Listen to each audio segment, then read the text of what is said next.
সবচেয়ে শক্তিশালী যে ওসিলাগুলো দোয়া কবুল করানোর জন্য সেটা এটা একটা। আমাকে যদি বলেন যে আপনার জানা মতো সবচেয়ে বেস্ট ওসিলা কোনটা দোয়া কবুল, আমি বলবো এটাই। সেটা হচ্ছে আপনি আল্লাহ রাব্বুল আলামিনের এই একত্ববাদের ওসিলা দিয়ে দোয়া করবেন, আল্লাহ পাকের এই তাওহীদের ওসিলা দিয়ে, একত্ববাদের ওসিলা দিয়ে দোয়া করবেন। এইভাবে বলা, পরে শুনে আপনারা মুখস্থ করে নিয়েন। দোয়া করার আগে আল্লাহ পাকের প্রশংসা করা, আলহামদুলিল্লাহটাও আল্লাহ পাকের প্রশংসা, এবং রাসূল সাল্লাল্লাহু আলাইহি ওয়াসাল্লামের প্রতি দরুদ শরীফ পড়া একবার, অন্তত একবার, চাইলে আপনি অনেক পড়তে পারেন। এরপরে যে বিষয়টা আপনি চাচ্ছেন তার আগে বলা যে আল্লাহুম্মা ইন্নী আসআলুকা বিআন্নী আশহাদু আন্নাকা আনতাল্লাহ লা ইলাহা ইল্লা আনত আল আহাদ আস-সামাদ আল্লাযী লাম ইয়ালিদ ওয়া লাম ইউলাদ ওয়া লাম ইয়াকুল লাহু কুফুয়ান আহাদ। সূরা ইখলাস যে জানে সে এটা সহজেই বলতে পারবে। এরপরে আপনি দরুদ শরীফ পড়ে দোয়া করা শুরু করবেন, ইনশাআল্লাহ দোয়া কবুল হয়ে যাবে।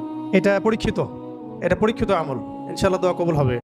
সবচেয়ে শক্তিশালী যে ওসিলাগুলো দোয়া কবুল করানোর জন্য